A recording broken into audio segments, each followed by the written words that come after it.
everybody? Welcome back to another Thursday episode of Clapback Culture. I'm your girl, Jules Jessie, and I'm so glad to be here with you this Thursday. Happy Friday Eve, y'all. Listen, I'm going to just keep it real, honey. I was trying to find my other earring, you guys. So hold on. Mom got to get herself together because, life is a little different now. Uh, but I got one. And guess what? I'm going to find the other one as we continue to go on. But as you come in, let me know, how was your week?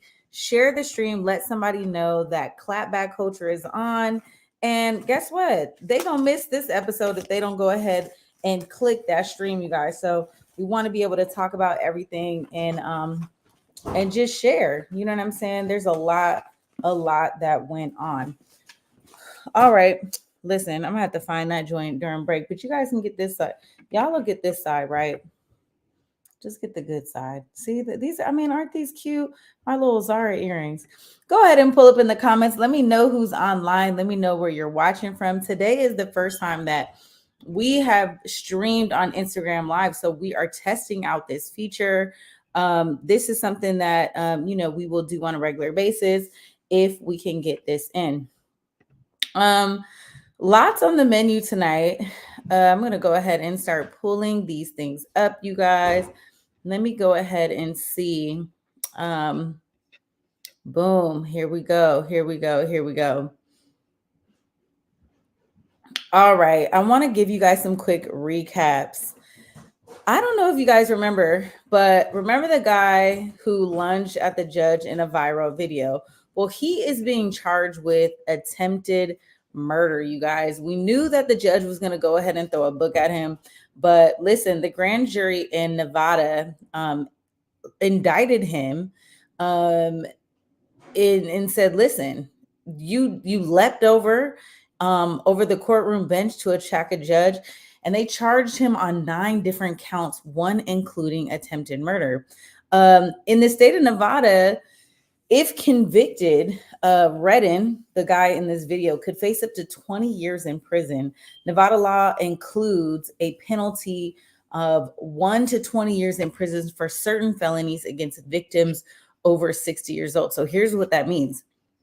What that means is because the judge was over 60 years old, they're giving him this additional charge, which technically isn't an enhancement. But if you think about it, it's kind of like an enhancement, right? So you're getting charged with attempted murder, but additionally, you're being charged with this kind of like assault charge on a person that's 60 years or older because they are a senior citizen. So listen, that's something different. So yeah, there's that. I'm glad to have brought that back to you. Again, we knew they were going to throw the book at him. The attorney in his case declined to respond for comment to the Washington Post. I guess they're just like, child, I don't got nothing to do with it. Excuse me. Moving right along. A couple other things I want to talk to you guys about. Oh, there we go. I see we got Rado joining the show already. Let me go ahead and add him into the stream. What's up, Rado? Man, we talking attempted murder. That's what's up, man. That's crazy. Well, we knew they were going to throw the book at him. So you're not really, are you surprised by this? I am. I want to be charged with attempted murder when I attempted to murder someone. I don't want to be charged with attempted murder when I assaulted someone. So I just wish they just kept it fair, because that's just out of control right there. But like we knew, because this judge was a judge, obviously a damsel in distress. We always call that the older white woman. So I knew he was gonna get the book thrown at him. But goodness gracious, attempted murder like that right there. If that's not bending the law, I don't know what is. I'm actually glad that you said that, because it's very much so bending the law, right? It's kind of like, let's throw everything at him until it sticks. But again, you should not throw yourself out there on a judge, period. Like, that's just not what it's given. So, it's par for the course, if you ask me. Yeah. All right, Rado. Well, I'm glad you're here, because we have hella stuff I want to talk about. Let's do it. I'm excited. I'm excited too. So that was just a quick story. I have a couple other little boop. I want to add these in here. So there was cool. Okay, let me load these up really quick, you guys. Boom. All right. This story is incredibly disheartening and sad. I know you guys saw this all over social media, but this Kansas City baby is dead after the mother, quote, accidentally placed her baby in the oven, mistaking it for a crib. Now, we don't know if we don't really know, but this is, what's being alleged. This is a 1-month-old baby out of Jackson County, Missouri. Excuse me. The mother was arrested and charged with felony child endangerment in the first degree, according to the complaint filed against her. First responders are saying that when they got the report, that it was for a non-breathing infant, but when they got there, they noticed that the baby was badly burned and that the diaper had melted into the clothes. Another outlet had reported that there was some kind of cryptic, social media posts that the mom put out. And those posts basically just said like, those posts were, if you really support me and my baby, you would do more, this, that, and the third. So this to me, and again, I'm not giving her a pass, but what I am saying, you guys, is that this is really sad and why it's so critically important to have support when you have children, because it is difficult. And there is something called postpartum psychosis. And a lot of times you will hear mothers that cause deadly harm to their children because they're going through this psychosis, which has a lot to do with like hallucinations. They're hearing voices. They're paranoid. They have this constant like kind of panic, thinking that something is going to happen to their kids. And so we have seen this actually a lot more. And so they give, sometimes it's so bad that they give the mom like, what's the medication called, babe? Is it called Haldol? A whoop. They need they behind whoop. That's what it's called. No. But you know what I'm saying, right? Like there is an actual medication. I know exactly what you're saying. Anyway, you guys drop it in the comments if you can remember what the name of that medication is, but it is a really big deal. And again, I'm not giving her a pass, but to be 1 month postpartum, this is quite a big deal. Yeah, for me, right? I wish that the second that you came out with this and you actually gave a description of it, I wish you had that dog that be like, on Instagram everywhere where they got that dog, like when somebody just telling a fib. Yeah. Like, because this is like one of those lies where everyone knows you're lying except the person that's actually talking. Like, ma'am, you mistake the oven for a crib. Right. Like, let's soak that in. Yeah.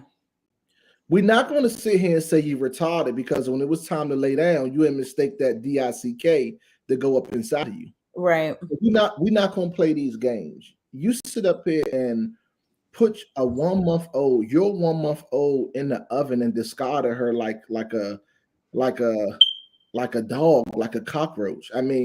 It's a sad story, man. This is just another sad day to see a young woman get an excuse for postpartum or all this BS. No, this woman needs the book thrown at her. You took your 1 month old baby and put her inside the oven to the point where the pamper was burnt into the skin. Like, come on. That's not man time. That's not woman time. That's no one's time. And we want to start giving her psychosis and stuff like that. But and I'm gonna be aggressive with what I say right here. So excuse me, audience. But this is a space for euthanization. I think we need to start talking about humans that need to be euthanized off this earth.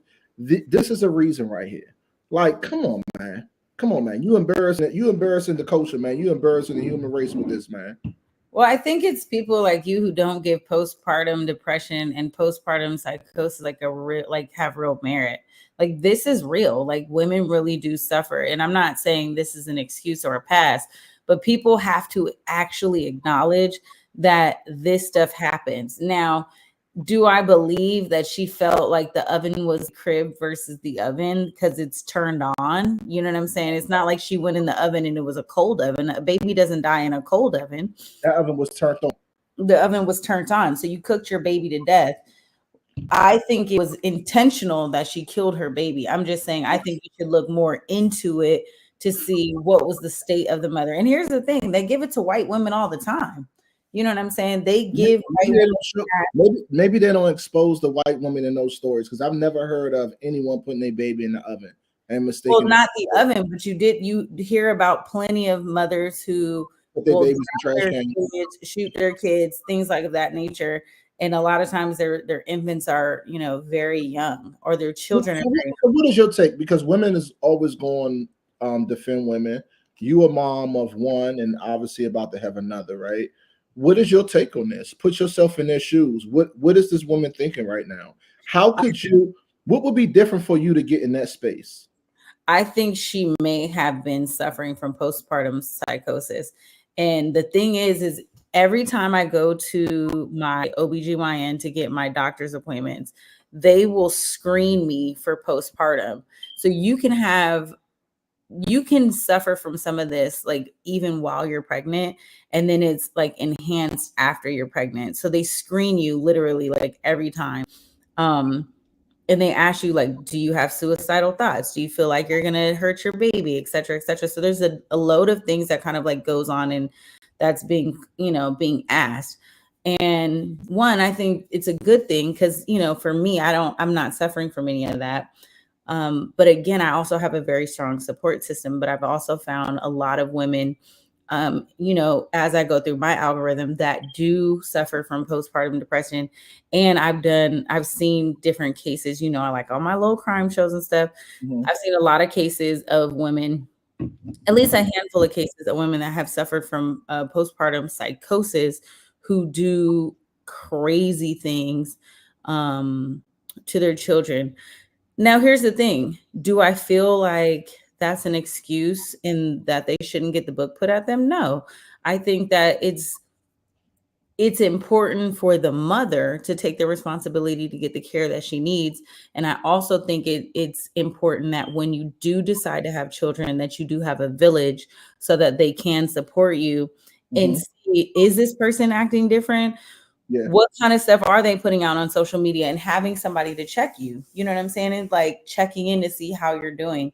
Because when you are a new mom or a mom of an infant, there's a lot of things, like your body is going through a lot of different changes. Your hormones are different.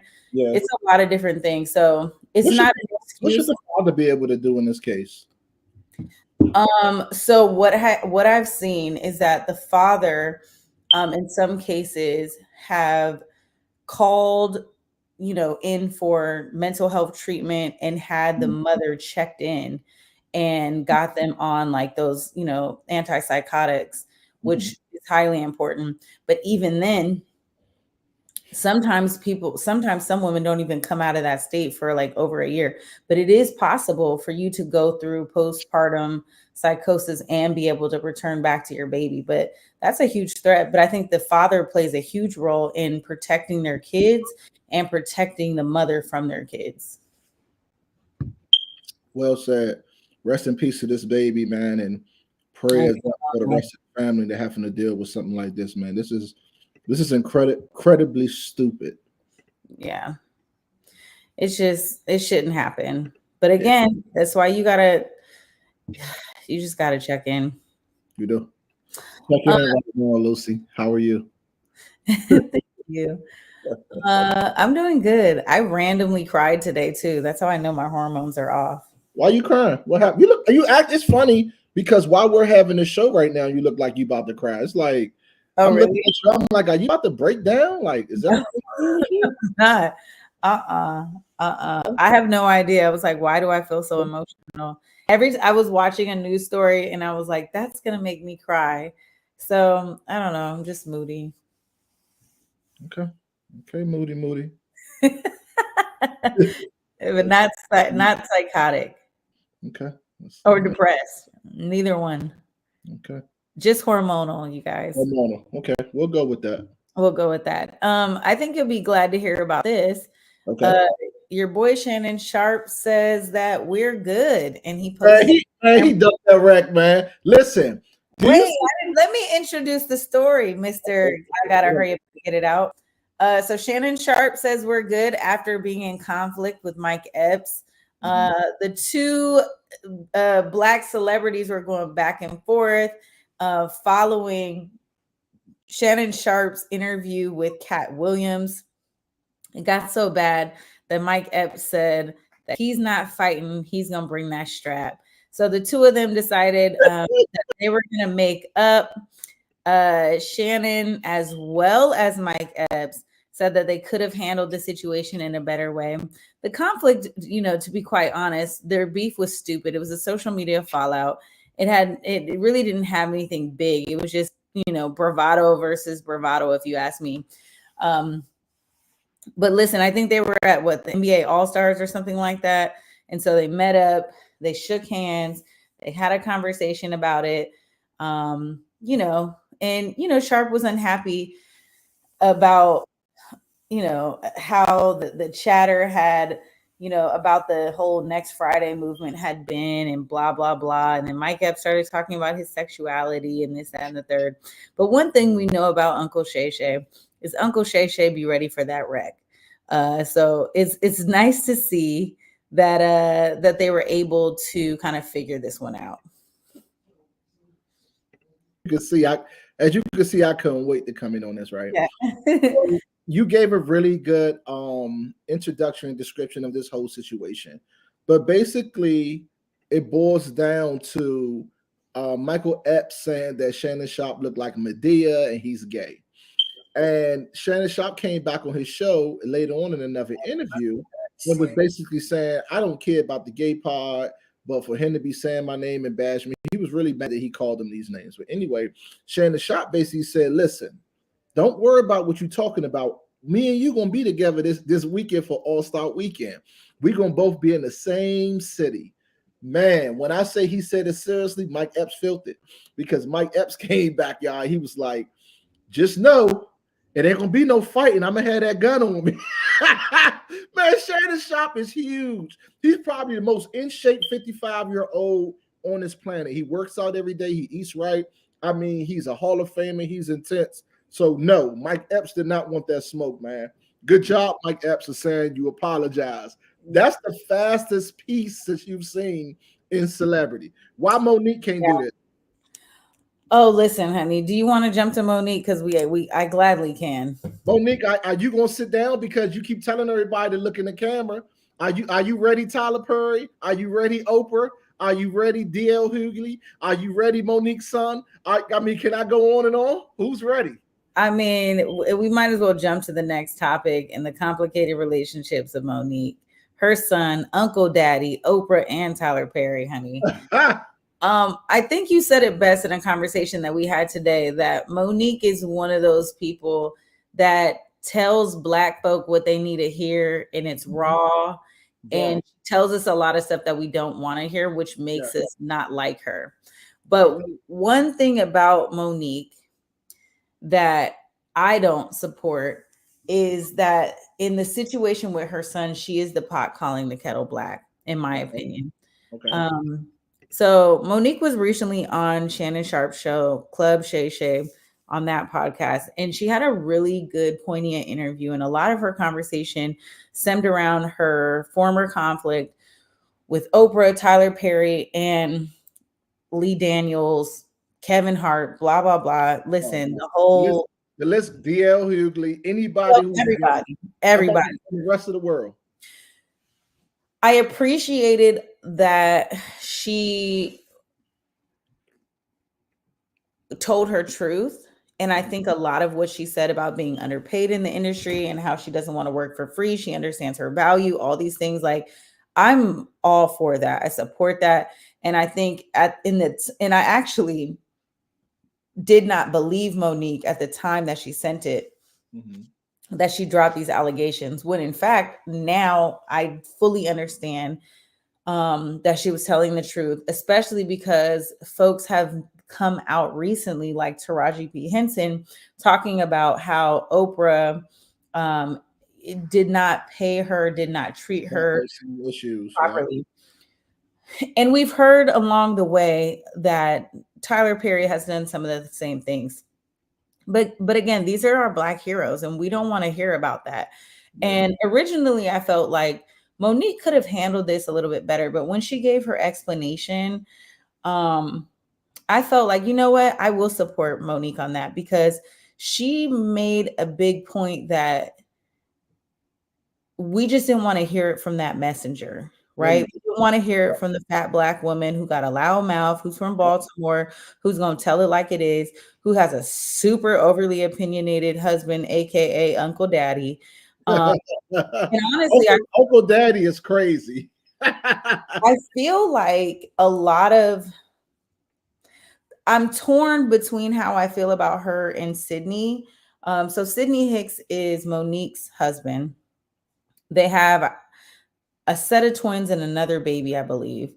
And while I am for a strong marriage and having a very assertive and masculine partner, hence, I understand it, girl. But to some point, I feel like she has lost her own voice and her own independence. And that to me is why Oprah and Tyler Perry are kind of like, listen, I'll meet with you, but I don't want to meet with you with Sydney. Sydney is a personality much as loud as Kevin Samuels, rest in peace. Like, he is kind of obnoxious, he's over the top, he's very direct, and his directness is very rude and crude and kind of crass. And I understand why people don't want to be in conversation with him. Now, that might be the best person that you want to have like as your manager, but I think there has to be a little bit of division where she can kind of speak up for herself without falling into daddy. Well, daddy said this and daddy said that. And I think that people don't really want to hear that when you're kind of like trying to convey your conviction. And on the other hand, why I say I'm torn is because why shouldn't she be able to have her husband in the room representing her and standing up tall for her and saying, no, actually, you need to treat my wife and my my client properly, like want a pit bull in that room with you to back you up. And so from that aspect, it's like I feel that, but I understand the threat that is Uncle Daddy. This is a complicated situation. I like your viewpoint, but I definitely respectfully disagree. And it could be from a woman's perspective and a male perspective, right? So for me, had we would have been talking about a different woman, then I would agree with you. And that's the only reason why I don't agree. Monique is a big personality, with or without Uncle Daddy. And because of it, I feel that having a masculine male by her side is only a plus for her. And I say this, right? Monique is already the victim or portrays to be the victim, right? What do you think is going to happen when they get her by herself? You know, it's no different. So I haven't got any accounts of Uncle Daddy being someone who's extremely violent, who's extremely coming out and just being belligerent or anything like that. Her husband seems to be someone who she says keep her level-headed, right? So let's just go back a little bit. Monique, guys, has an issue specifically with Oprah and Tyler Perry. Okay, she feels that Kevin Hart turned his back on her, but she doesn't particularly have an issue with him. She has an issue with D.L. Hughley because D.L. Hughley said something very crazy on his show and he wasn't there. But they asked him a question saying, would her husband? They asked Monique, would you rather your husband have sex with a condom with Lee Daniels or go raw and somebody else? So it was something crazy that she was very offended by.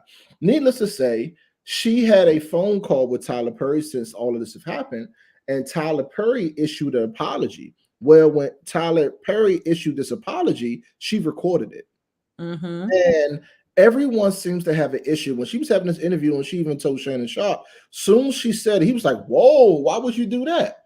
Right. And she had a very good point, because she had to point out and say, everybody is asking the wrong question. Everybody is saying, whoa, why would you do that? Instead of saying, let me hear, is it concrete? Or after they heard it, like, why would he say that about you? Or why would he do that to you? No one's asking that question. Well, she only recorded him because everyone called her a liar prior to this. Right. She been yelling this at the top of the mountain, and nobody believed her. So she had to, at this point, put it on paper. So why is she mad at Tyler Perry? Well, Tyler Perry told people that she's very difficult to work with. She is a diva and all these different things. And because he has such a big voice, because Oprah has such an enormous voice, right? It deterred people from working with her and cost them millions of dollars.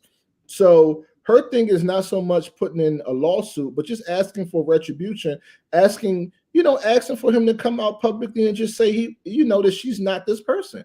She wants to work. She wants to make a living. Yeah. And there's so many different things surrounding her. But for me, I feel that her husband has actually been the backbone to her, from her not actually, killing herself or jumping off of a mountain or doing something crazy.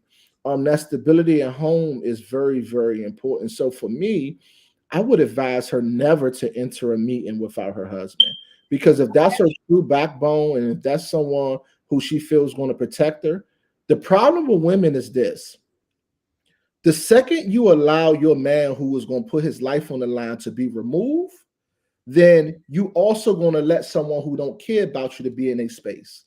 And what am I trying to say? You will take your husband away from a situation that's there to protect you with his life, but then you'll go into the wolves and go into the dens with somebody who cares nothing about you. So you're here trying to fight Tyler Perry, you're here trying to fight Oprah, but they want to meet alone. Why do you think that?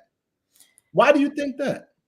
I think once you get a taste of Sydney a little bit more, you may feel differently. But I have to agree with you on some points, because I think that's why I'm so torn.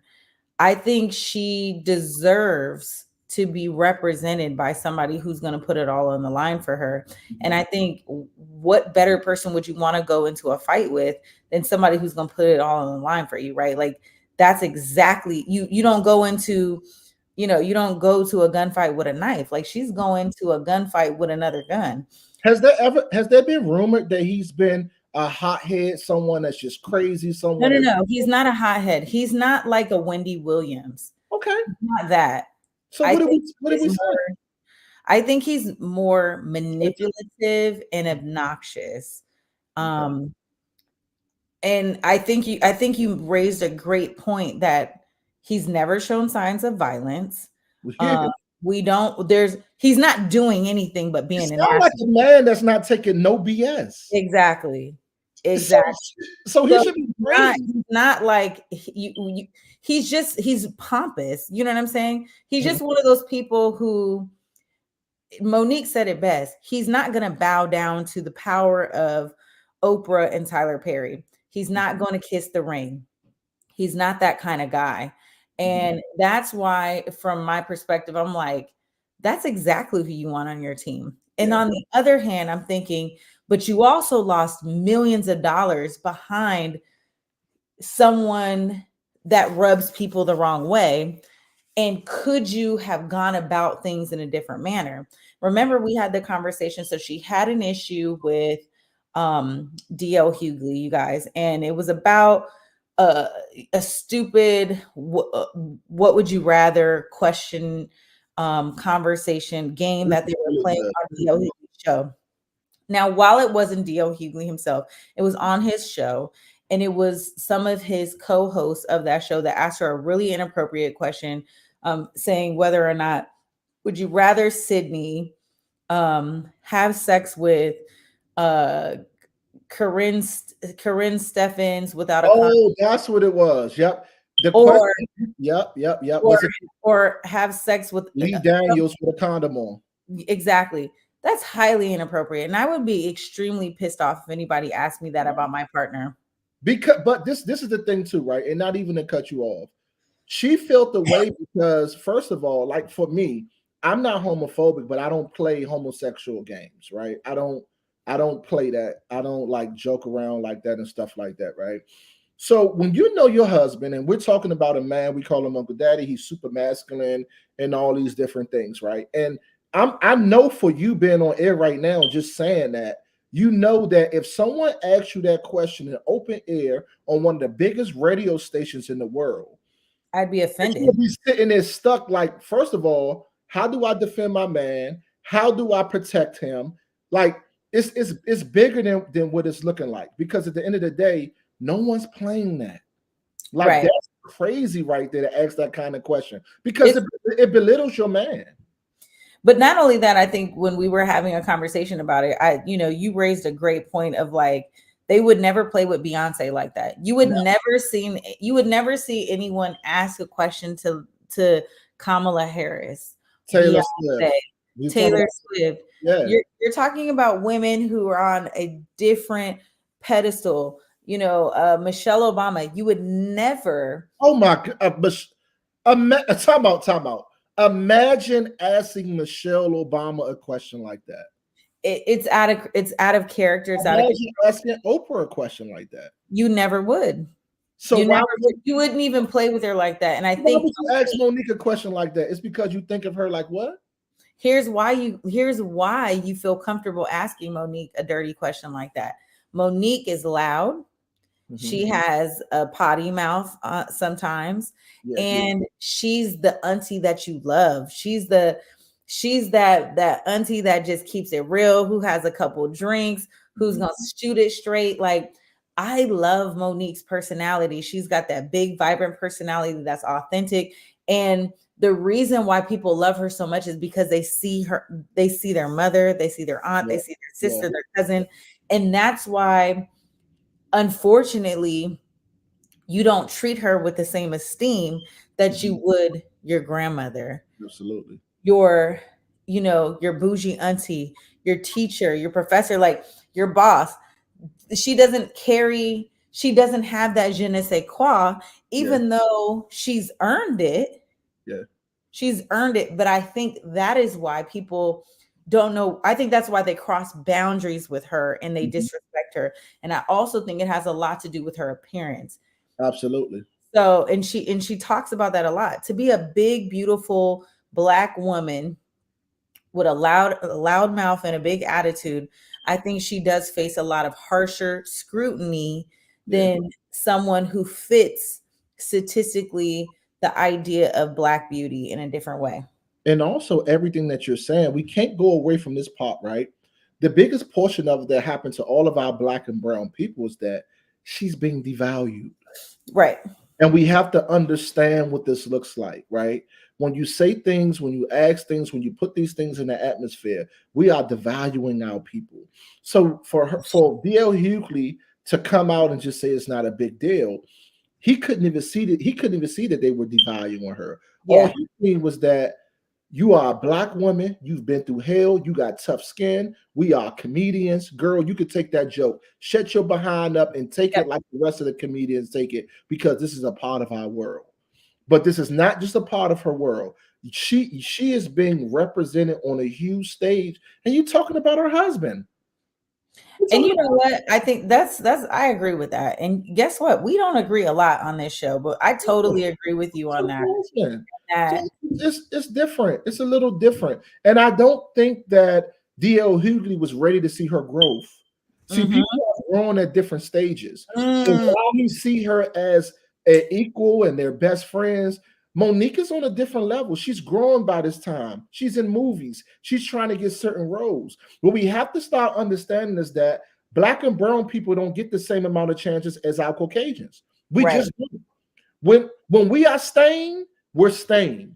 Michael Vick will forever be known for dog fighting. You get what I'm saying? He will forever be known for that, right? But what about Donald Trump? Will he be known for grabbing PUSS?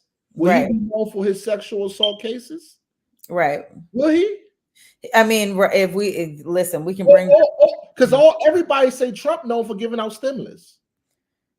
That's all he known for, giving out the stimulus. Donald Trump is able to get on the ballot, I absolutely think he will win. I know he's going to win. And it won't have anything to do with. Lucy, why did you say if he get on the ballot? Why did you say that? Well, I'm saying he has to. He can't. He's not going to win. He will get on the ballot, and Well, know he's that. already not on the ballot in some states. That's what I'm saying. So, but he will get on the ballot, and he will do it with all these charges because he became the president with open cases before. That's true. I mean, what are we talking about? I mean, what you're saying is true. Monique is in a place where she has grown, and I think in a lot of these moments she is calling out, like, I no longer am. I have won my big girl Oscar. I got my image award. I've been on all these movies. Listen, honey, the offers are coming in. I know my worth. I know my value. Yep. I got a strong husband that's supporting me and saying, like, no, babe, you gonna go in this room and you gonna demand $2 million. You're not gonna walk away. She said that when she did the Parkers, she was making $50,000 an episode, but it was in national syndication. She had no idea what her value was. And so she has an understanding of the industry, and she's not just happy to be there, but she knows that she deserves to be there and she's earned her right. I want to spin this a little bit real quick, but let's take a quick break. And when we come back, I want to talk a little bit more. Actually, we'll close out the Monique story, you guys. And then when we come back, we'll talk about Fani Willis, you guys, since we brought up Donald Trump. We'll talk about Fani Willis. She is on trial, honey. But listen, she held her own. Stay tuned. You're watching.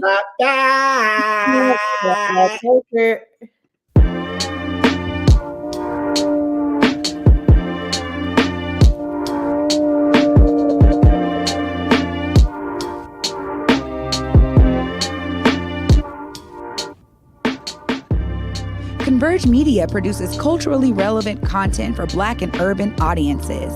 Our coverage is raw, transparent, and objective, praised by community leaders, government officials, and residents.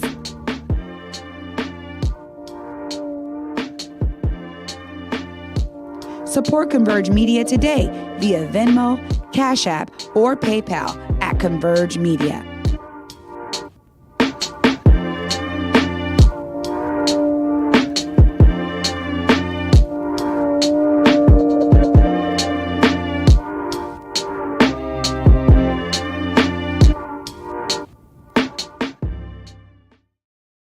All right, y'all. Welcome back to another Thursday episode of Clapback Culture. I am so glad we are all here in the building. Listen, I see you guys still in the comments talking about Monique. I'm gonna share a few. Thank you, Kaylee Rice, saying, but Monique's stand-up is not funny. That's what I don't like. You know what? To be honest, I cannot remember her stand-up at the moment, but I do remember her show, and I did like her show. Listen, Paris, glad to have you on the show tonight. Lakeithia, glad to have you as well. Listen, you guys, pull up in the comments. I want to know who's watching.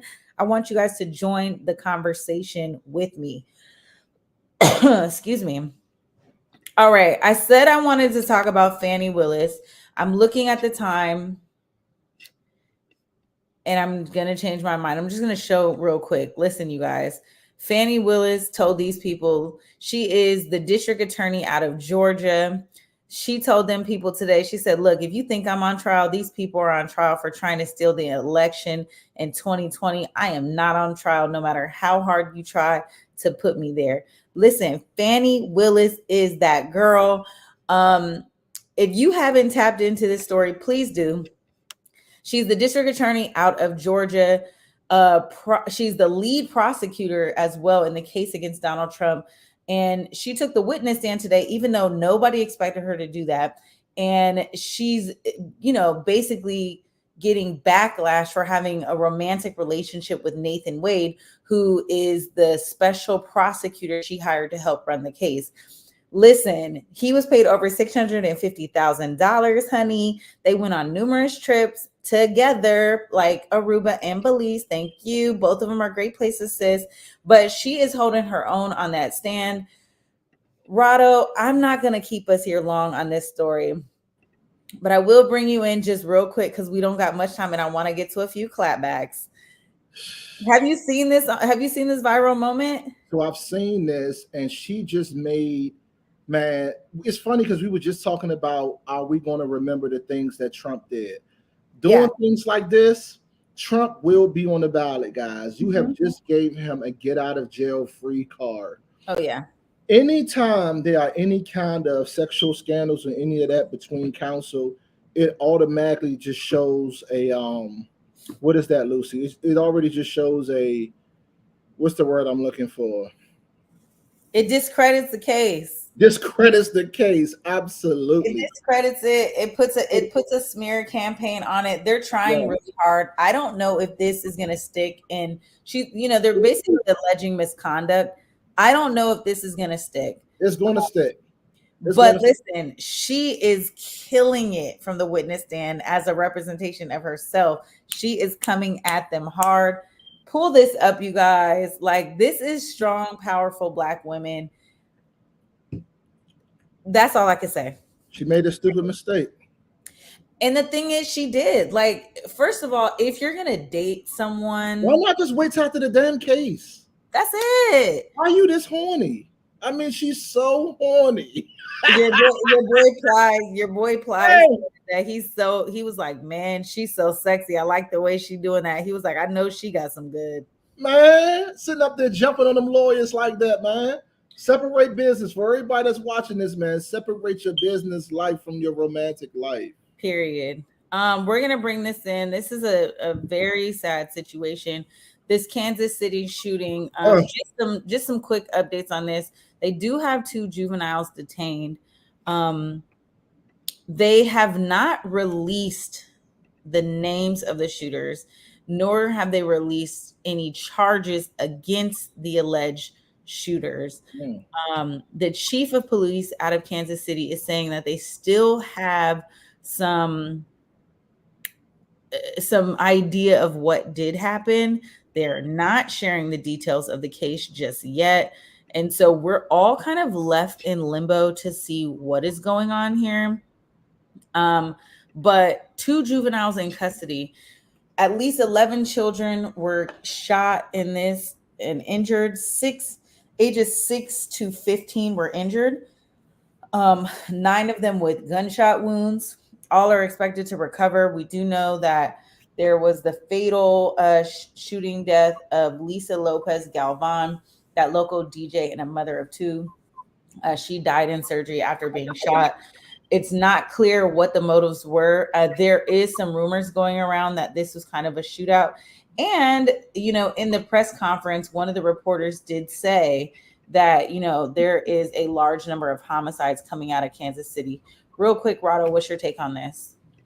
I'm first of all just tired of this Black on Black crime. So it's been alleged, but it's also known that they locked up 2 Black teens. Obviously, the story is coming out that 2 rival crews just seen each other and just decided to just hash this thing out at a parade where millions of people are at. Allegedly. I don't get it. I hate it. I hate this for everyone that's involved. This thing has been all over the news. It's been on SportsCenter. Rarely do SportsCenter cover these kind of things, but you got commentators on SportsCenter crying and feeling a way about this, man. And we have to normalize being able to go into big crowds and things like this not happen. Initially said it was more of a terrorist kind of thing, and then they kind of figured out it was more of a rival gang thing. They also said that is even more disgusting to me, is that if you're gonna go to the parade and celebrate the Super Bowl, like your team just won the Super Bowl, like that's enough to say, you know what, we gonna hold it down. Why are you, if you're out and you see your ops, but there's a million people out there, like why is that a good time to be like, yeah, we're gonna get in this shootout? There's over 800 police officers, 600 of them are a part of the Kansas City police. This is like, I'm surprised they didn't shoot the shooters. I'm because there was too many people. It's too chaotic, and I think a lot of it happened on one side of the parade. So more information is going to come out on this. you guys. But listen, rest in peace to that local DJ. Oh, my heart broke when I heard about her.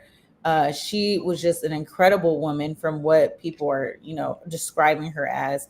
And yeah, I would just hate my life to be taken away like, sporadically like that, right? It's like yeah, you really don't know which one is best, to yeah, have someone that's sick on a dying bed and would have had complications, but to just one day say my daughter or my aunt or my wife has just left out to go to the store and just get randomly struck by a bullet.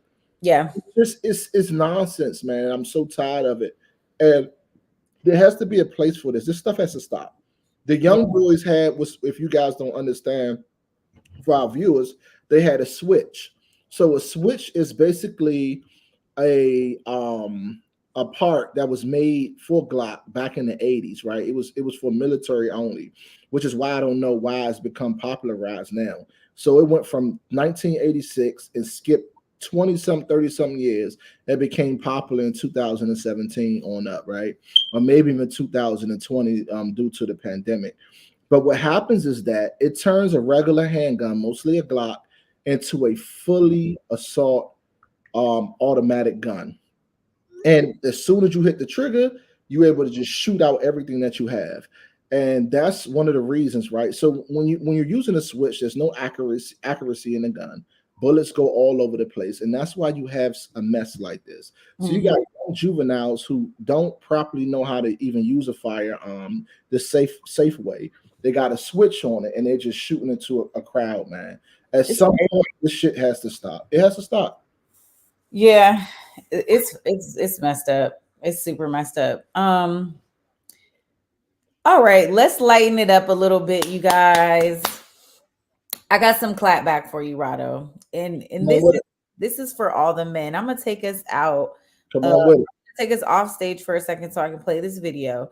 But I have a short video clip, you guys, of a podcaster saying that men who make $50,000 or less should not be dating. I want to know what you think about this. This was crazy. If you're making $50,000, don't date. I'm just being for real. You're not ready to date. Again, I'm with you when you're not ready to date. You're not ready to date because courtship costs. Okay. Everything costs. Okay. You can go for 22 walks in the park. Eventually, shorty is gonna need a sip of something. She gonna be thirsty. This bottle of water is $3 in Atlanta. Let's not play. So if you don't have any expendable cash, don't date. And whatever that looks like for you, you might only make 50,000, but you live in a shoe. And now you got expendable cash. Or get you a bottom of the barrel bitch that's gonna date you when you have no money. If she doesn't have that expectation, and I'm gonna tell you this right now, enjoy it while it lasts, because eventually you're gonna wanna run. Because she doesn't stretch you. She doesn't make you the man that you need to become. She allows you to be the stagnant dude in the same jeans for days. You know what I'm saying? Be cutting up. I'm You just talk about saying. me. So if you're making All right, you guys. So I'm gonna let you take this first. I got my own sentiments on this. If you guys want to tap in on this, listen, fire off. So now. for me, right, I'm only appalled by this because we have really transitioned into a culture that we might not be able to come back from. There is no more traditional families. There's no more traditional dating. And we are also having women like this that come up in the masses, that have this imaginary kind of thought process, right? So she's saying, do not date if you only make $50,000 a year. Now, most of the women that say this don't make $50,000 a year. Right? So that's my first problem with it. Secondly, what women have to understand is that any strong man does not care about what a woman makes, right? Because a woman's money is going to be her money regardless. And when a woman falls, it's going to be on that man to take care of everything. Okay. So for the most part is, right, and I'm talking about a man that wants to be in a family, not a selfish man, not a man that's a bachelor, not a man that just wants to be a player, not a man that screams money over bees, right? We're not talking about those men. We're talking about men that want to be in a relationship, that want to take care of a family, that want to take care of a woman. So I just want to let the audience know that's where I'm speaking from, okay? That we don't confuse the two. So when you have a man like that, and this man is making $50,000, what happens is that the second a woman looks down on that, you're no longer the woman for that man. And you will never be the woman for that man. And it's so sad that women will rather get $100,000 debt that will come in them and then leave and go on to the next girl, rather than getting that $50,000 man that will stay there for a lifetime. Let me comment on this. So anybody who's just watching, we're talking about, should men who make $50,000 or less have the privilege, if you will, to date? I think, I agree with you on many points. And the first thing is the average salary that a Black man. Hold on. What are you speaking from, a hoe? Are you speaking from a city girl? Are you speaking from a woman that's settling down? Just in general. Okay. I'm speaking in general. Okay. I'm speaking realistically. Okay. Some of the best dates you can ever have is when you're dating broke. Let's start there. Oh my, most fun. You will meet the most creative side of yourself and your partner. Yes. Broke. There is so much love in the creativity of a man. Come on, talk, Lucy, talk. Of a man who can treat you right, that has nothing. Now I don't know if I missed that, but you hit it right on the head. Like, being in college, being in those places where you have to be creative. Listen, how many times did we share like food from the dollar menu? Man, the first time I took you on a date, Bangkok Garden, or that spot that was down there, the Thai food place, I might have had like $54. You order pad Thai, I order something like, I'm like, how this going? Let's see what gratuity looking like. Let's see. Yeah. Like you. Oh, it won't give it. But you know what? Some of the most, and the reason why Bangkok Garden is memorable is the first date. But we've had so many great dates that no money was spent. Like when you took me to the lake and you laid out your hoodie so I could sit on it, and then I asked you, could I keep that hoodie? Yeah. And I remember I had that hoodie for years. Also, your birthday that year when I only had like $60. And you borrowed some money from grandma, but that was one of the best birthdays we had because you bought me my favorite breakfast. I think you bought me like a pair of boots from the No store. Thank you. And we went out that night, and I think someone like covered all our drinks or something. Yeah. Remember, we had a little section and just vibed out. What I'm saying is, ladies, I don't know in what America you live in where you think there's this abundance of Black men that make over $100,000, but that's not the reality. Like, how many people in America? What percentage of America makes over 150,000, Lucy? I can tell you that right now, in between 2020 and 2021, the earning wage for men between 20 and 59 is this: from 20 to 29, Black males are making the cap $25K. From 20 to 29, that makes sense. From 30 to 39, they're making about $42,000.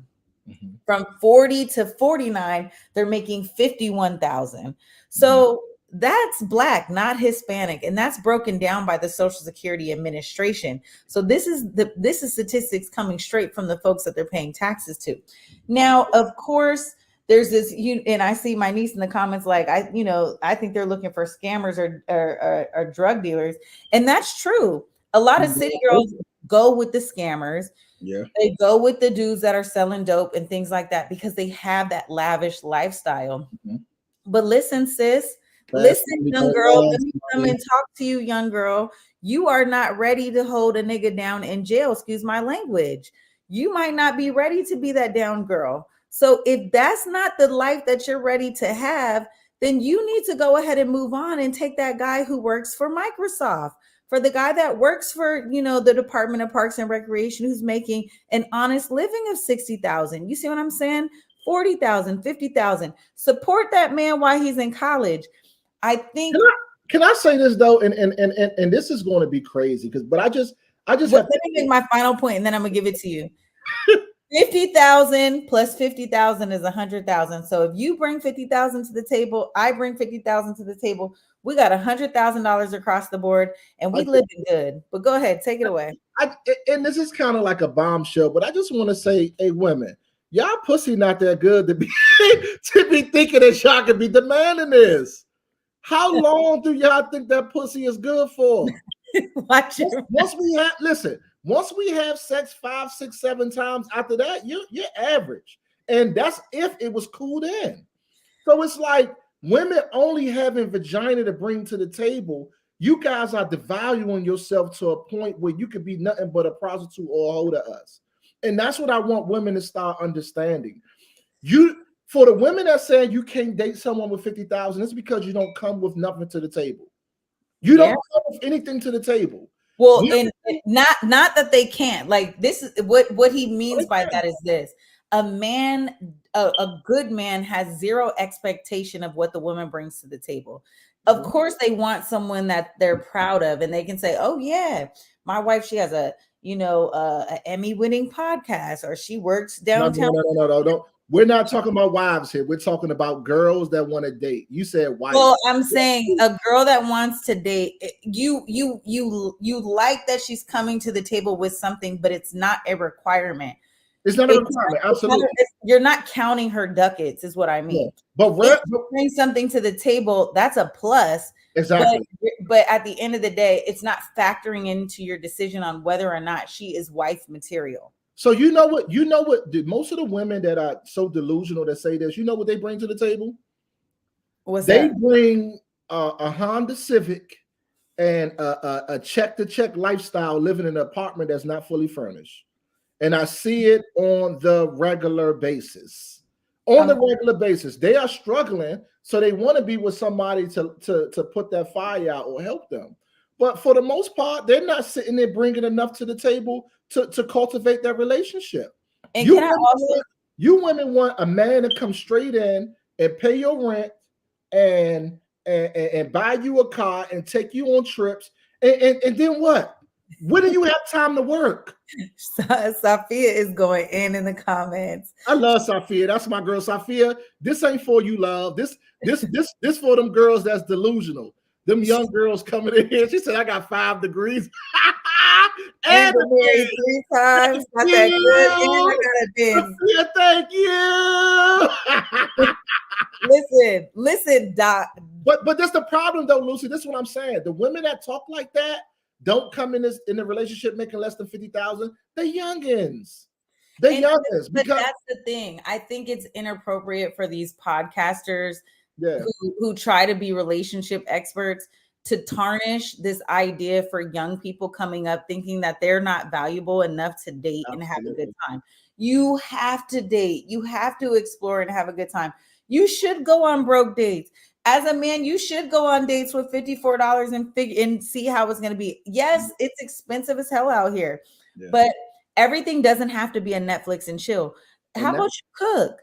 And that's what she should have said. Where's that 50,000 at? Because 50,000 in LA, DC, and New York is different. You know what I'm saying? It's hard to balance that. 50,000 in baby in Missouri is different. If you in South Carolina, if you in parts of Florida, if you in Texas, 50,000 in Texas. Oh, I'm getting a 5-bedroom house on mortgage, 2 cars, man. What you saying? Yeah, it's hitting a little different. It's hitting a little different. And let me tell y'all this one last thing. Women, don't block your blessings on a man that's making 50,000, because a man that's making 50,000 consistently, he's just there for the moment. Don't ever let that go over your head. He's only there for the moment. He's only not there with you at the moment. He's only there financially at the moment. Financially there at the moment. If that man want to work on cars, let him work on cars. If that man want to be a plumber, let him be a plumber. First of all, and I see my cousin Shayla in the comments on Instagram saying even 100,000 isn't a lot. $100,000 is not a lot of money. So even the podcaster who's making it seem as if 50,000 is a different tax bracket than 100,000. 100,000 ain't a lot. The more money you make, the more expenses you have. There you go. And so it's really about how are you going to be a good partner to somebody? How are you going to enhance each other's lifestyles so that you can go on trips and have vacations and go out to Felipe Chow and have these things? What's your credit score looking like? Who's tapping in to get that mortgage secured? The bag can be secured without having this huge abundance of money, because you have to create generational wealth. And I think that, we've lost this we've lost this idea in the culture that is acceptable, that you just have to be at this place right here, right now. And this microwave generation thinking that this is how it happens. You don't just land into that. I mean, I'm 36 years old, and this is the first time I've made this kind of money in my life. And mother. Well, look, y'all, look, I got so much to say, man. Thank you. Thank you.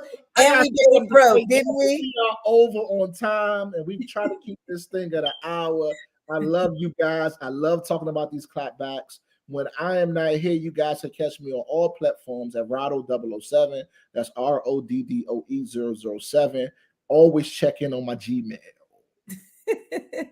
All right, y'all. And I'm Jules Jessie, of course, your host, your best host right here for Clapback Culture. Thank you for tuning in this Thursday night. Listen, we're going to be back next week, same time, same place. Pull up in my DMs. Let me know what you want to talk about for next week. You can find me on Instagram, Twitter, of course, TikTok. Hello. Facebook back up, you guys. But listen, it's been a great show. Great show, y'all. Glad I see y'all still tapping in on the comments. And love y'all. Go get y'all $50,000 man and stop playing. Thank you. All right, y'all. Have a good weekend. Enjoy President's Day too. Peace.